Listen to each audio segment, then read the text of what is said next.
thank you guys all for coming tonight. I was invited to come and speak, and I have been contemplating what to say. And, I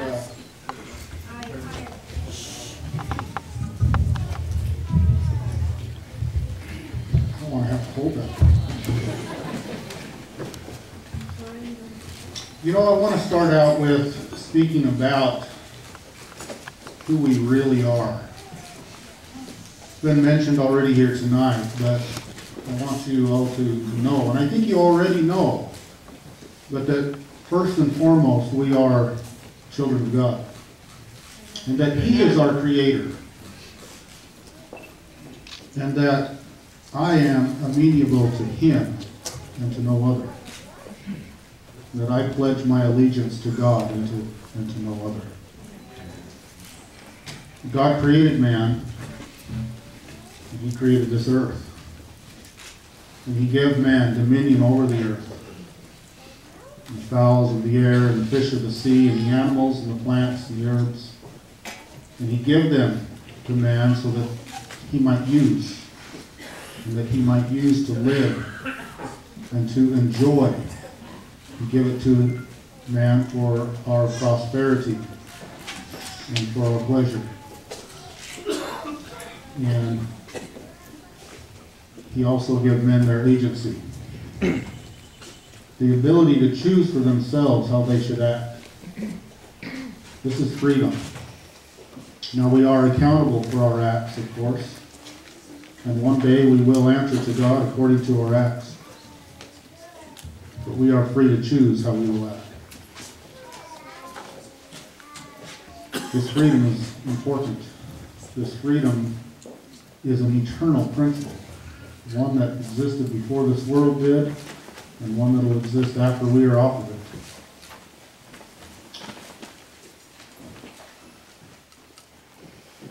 And we have rights.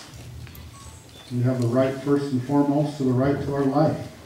For God created us, put us here, and give us our life. And no man has the right to take another man's life.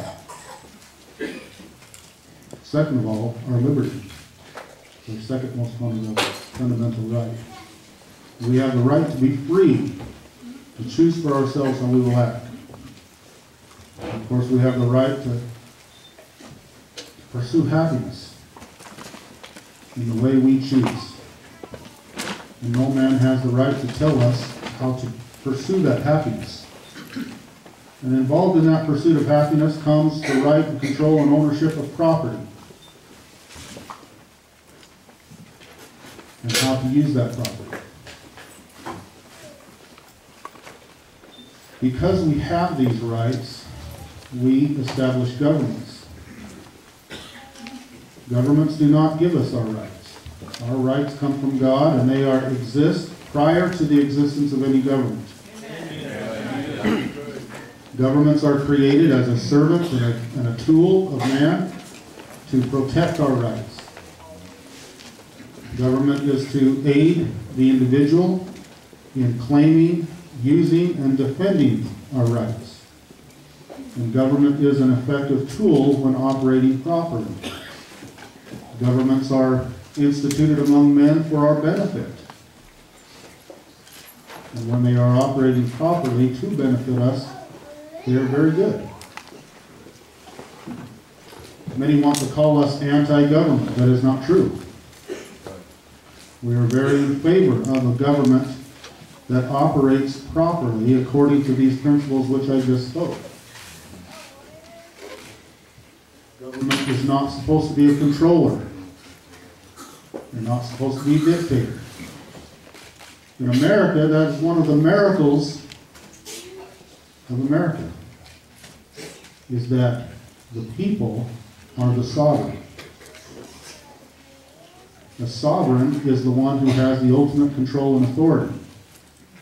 In a kingdom, the king is the sovereign, and what he says goes. The buck stops there.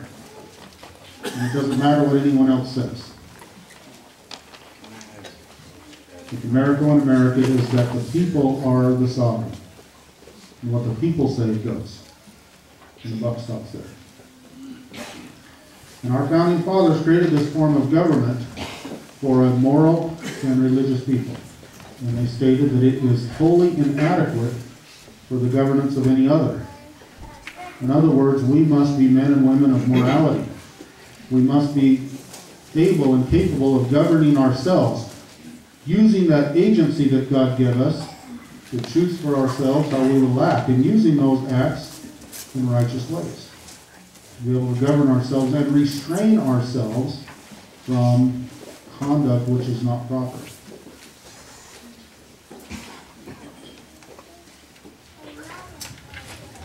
Our freedom should be complete. We should be able to choose for ourselves how we should act in every given situation, to do whatever you want. We were criticized in the court in Oregon at one of the hearings prior to trial, wherein the prosecutor, speaking of my brother Evans, says, oh, he thinks he can do whatever he wants. Well, yeah, absolutely, that's freedom. Okay? Now, there is a limit on freedom. And that limit is that no man has the right to encroach upon the rights of another. First, again, our foremost right is the right to life, and no man has the right to take the life of another, except in defense, to protect your own life. No one has the right to take the liberty of another. Liberty is very, very important. Now, you know, this issue that we have stood up for is mostly about land and land ownership, and the right to use and control and benefit from the land and the resources. Because everything we have comes from the land, everything. And in there is also the definition of wealth. All wealth comes from the land. Everything you have, from the clothes you wear, to the chair you're sitting on right now, to your phones, to your computers, to this building, to the cars you drove here, to the food you eat, it all derives from the land. And so those who control the land and the resources control the wealth. And if they control that wealth, then they can control everything else. And I believe that God intended for that to be in the hands of individuals and not governments. Amen.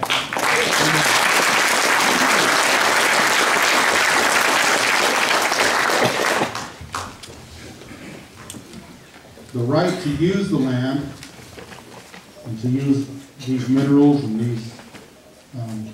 these different things comes by those who first use it.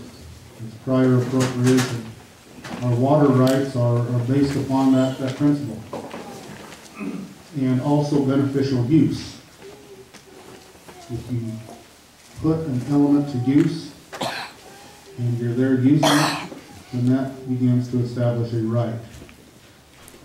And if that right is then questioned, then you must stand and defend it.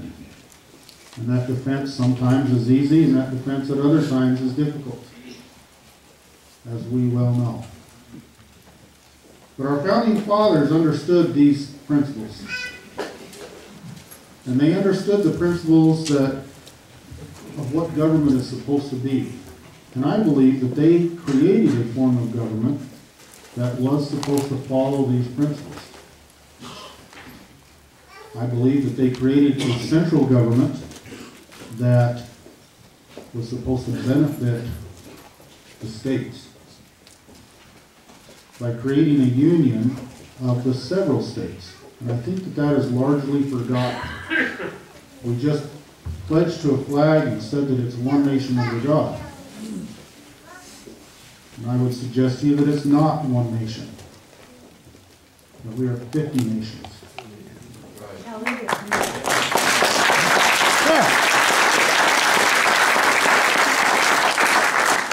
That yes, we are united for common causes and purposes, and therefore it can be said that we are one nation also. But let's not forget the individuality of the several states, and that each and every state is significant and its own entity. And, you know, there's good evidence of this. I want to speak just briefly about the founding of our country. First of all, we were called colonies. There was 13 colonies. And a colony, by definition, is not its own. It is an extension of something greater. In this case, an extension of Great Britain. You know, other countries have their colonies around the world, but Great Britain had these. And of course, they had other colonies around the world as well. And our founding fathers, after trying to do all they could to have their government, Great Britain, recognize their rights, to allow them to be free, and yet they incurred atrocity after atrocity. Finally, they said no more. And they wrote up the Declaration of Independence. And that declaration changed some things. And there was a transfer that took place at that point. I want to just point that out. And in the last paragraph of the Declaration of Independence, it states that these united colonies are and of right ought to be free and independent states, and that they are absolved from all allegiance to the British Crown, and that all political connection between them and the state of Great Britain is and ought to be totally dissolved, and that as free and independent states they have full power to levy war, conclude peace, contract alliances, establish commerce, and to do all other acts and things which independent states may have right ought to do. So right there in that sentence we see the transfer. They started out calling them colonies, which is what they were, and they ended up saying that these are free and independent states. There's a difference in definition because a state is not a colony. A colony is not a state. A state is independent. It's free. It's not an extension of something else. It stands on its own. Okay? Now, Great Britain, of course, didn't easily accept that. They said, no, we're not going to allow these colonies to become states. We do not want men to have their freedom. We want to maintain control. We know that there's good land over there and good resources, and we want to keep control of those resources. And so we're not going to allow that to happen. And of course, a war ensued, and the American people had to fight a bloody war. It cost lots of lives. But in the end, and I believe with the providence of Almighty, that we know history, we won that war. When someone puts their foot down, someone else is going to try to sweep it off. And they've got to stand strong, or that's going to take place. But our founding fathers stood strong, and they had the help of our Father in heaven, and they established that these are states. Now, at the end of that war, there was a peace treaty signed. And that treaty is called the Treaty of Paris, I believe, because it was first signed in Paris. And all the states didn't sign it at the same time. They didn't all go over to Paris, but it went around. Eventually, they all got signed. Now, that treaty was eventually signed by 14 states. Obviously, the 13 states would have been those who signed, but who was the 14th state? You stand up and say that louder? England. Great Britain. The state of Great Britain. Okay? And it mentioned it right there. I already read it. The state of Great Britain. Again, we're getting into that terminology, that word state. What does state mean? Okay? We call other nations around the world states. The state of Israel, you know, the state of this, state of that. Okay, so what is a state? What is a state? Now, this is an important principle because at this point in time in history, Great Britain was militarily probably the most powerful country in the world. And they had lands and colonies all around the world. They said the sun never set. And now, all of a sudden, these 13 states were equal in status in the world with that great state of Great Britain, that powerful state. They just beat them, for one thing. Okay? And it's important to understand that this treaty didn't have two signatures on it. They didn't have the signature of the United States and the signature of Great Britain. No, it had 14 signatures on it. And now that also shows that each state separately and individually and independently had that same status in the world as Great Britain. Okay? This wasn't one nation under God at that point. This was 13 nations, and they individually signed that treaty so that the peace treaty applied to each and every country involved.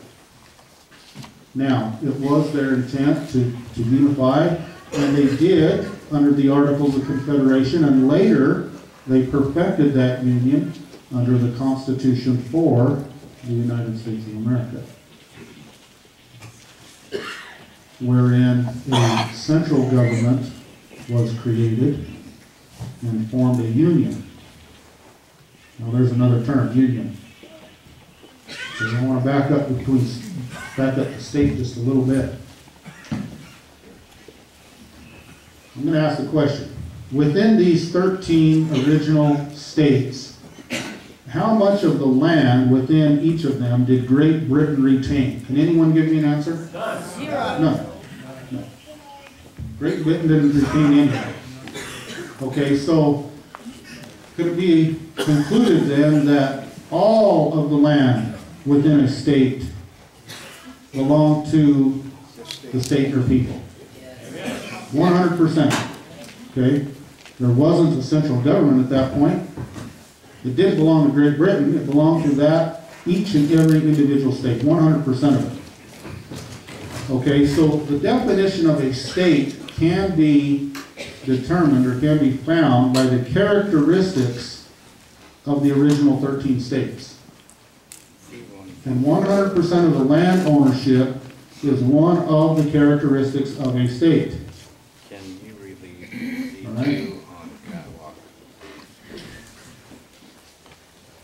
Now, we knew that our founding fathers anticipated that there would be new states admitted into the Union. And discussion was had amongst them about how this was to take place. And there was discussion on whether new states should be subordinate to the original 13, or how big they should be. They didn't want new state to be bigger and larger to be able to overpower the original states. Anyway, there was a lot of discussion to this matter, and it was decided that each new state had to be equal in every respect to the original 13 states. And this became known as the equal footing doctrine. Now, this was actually discussed prior to the Constitution. It was discussed actually during the Articles of Confederation. Of course, there was further discussion after the Constitution as well, or part of it anyway. But that determination is an important determination because one of our founding fathers stated that, and I'm paraphrasing this, I'm not quoting exactly, but that if they were not equal in every respect, that the people would either not join the Union, the state would not join the Union, or the people would quickly revolt. And why would they revolt? Because they're not equals. Because they don't have the same rights. And so this is an important factor. So that brings us up to today. Is Montana a state? Yes. Are you sure? I'm not too sure.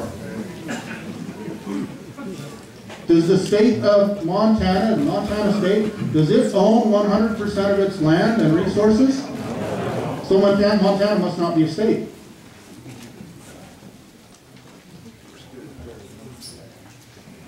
How does that make you feel? Like a colony, like a district, like a subdivision, like a province. Okay? I want to go back to the term union. our founders created a union. A union of several states. That's how they said it. A union of several states.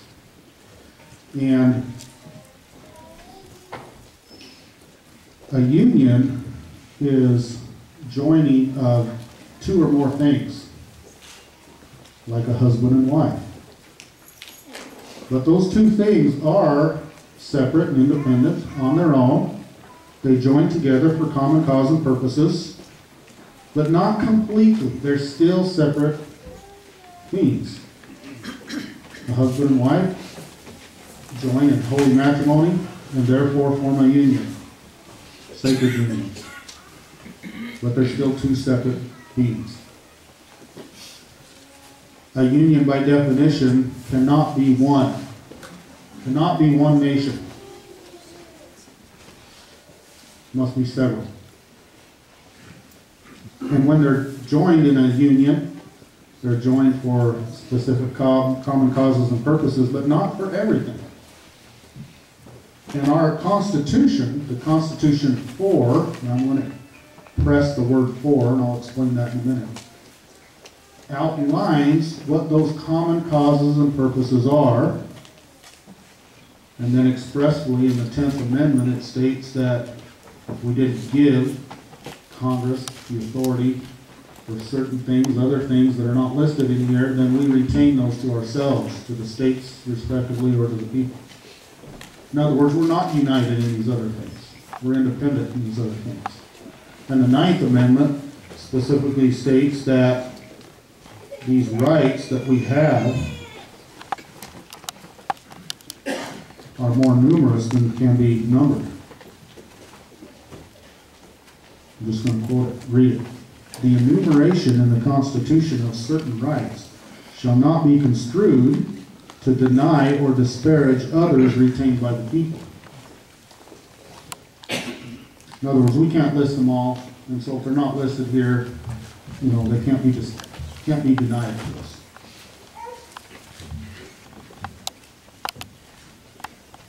But if we want to believe that this is just one nation,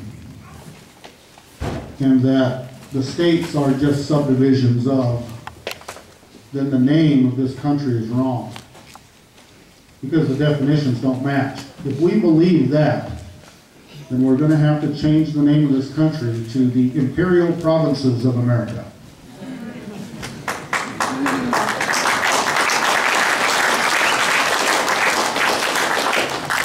I don't like the sound of that. Okay, and yet that is how it's being treated. They're being treated as provinces, not states.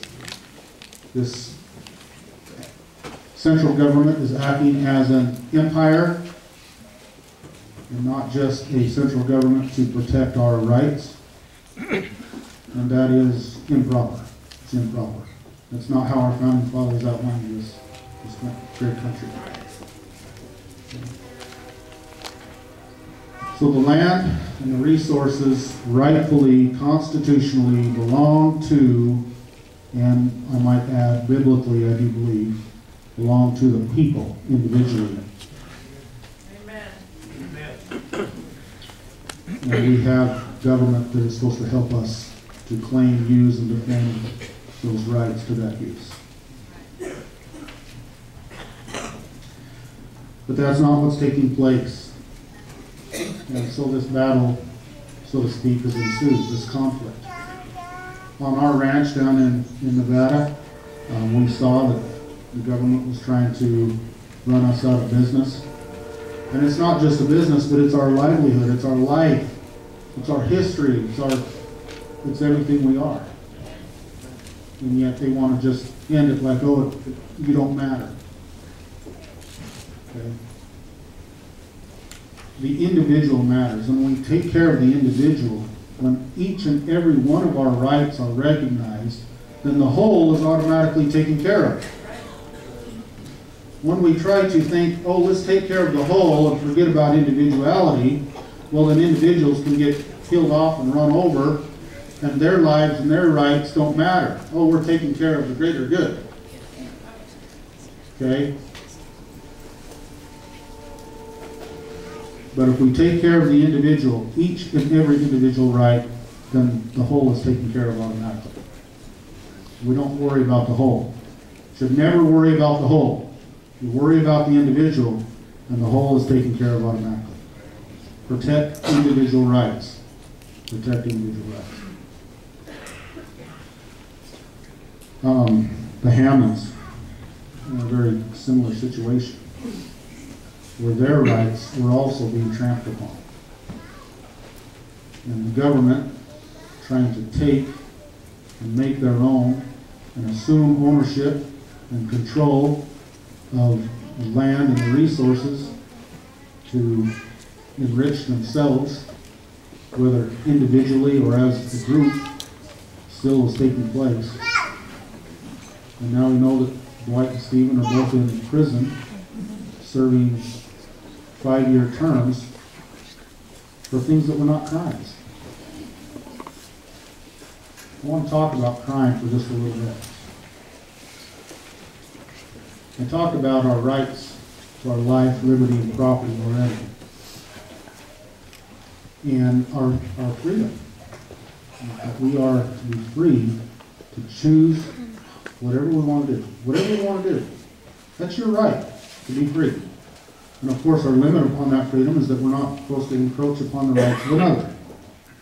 And so the very definition of crime and the very definition of criminal are those who do knowingly, willfully, intentionally encroach upon the life, liberty, or property of another. That's the only proper definition of crime. And laws should only be made to protect that. And that's it.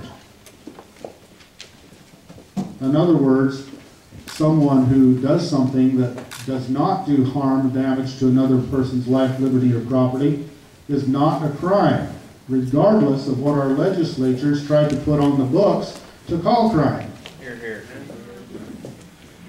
Okay, we call those victimless crimes. There's no victim. No one was harmed. There should not be any law that is put on any book. But yet we fill our jails by the thousands, hundreds of thousands, with people who have not truly committed a crime.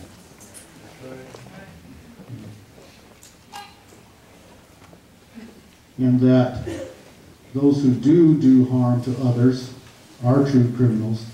And when our government becomes the violator of our rights, damaging our life, liberty, and property, rather than protecting it, then they have become criminal.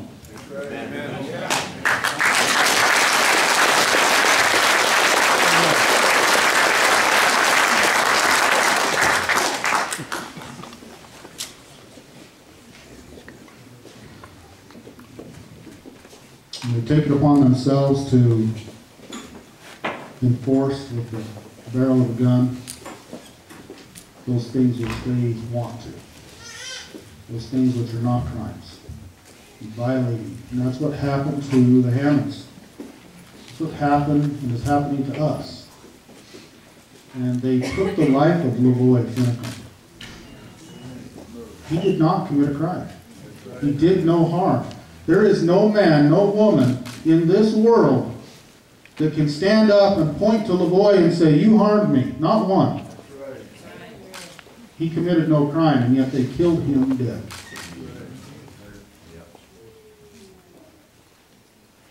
And they attempted to kill me, Shauna, and the others that were in that vehicle. Put a bullet in me.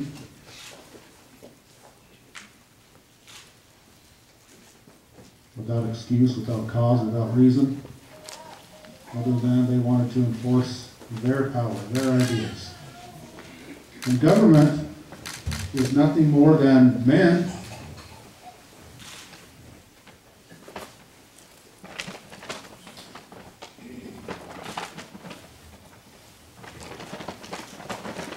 Sir, do you have the right to take a life? Can you delegate that right to another? Do you have the right to protect your own life? Can you delegate that right to another? Okay. You can delegate it partly. That's what we do to our sheriff. That's where he gets his authority. Okay. But does that mean you relinquish your right to Protect your own life? Okay.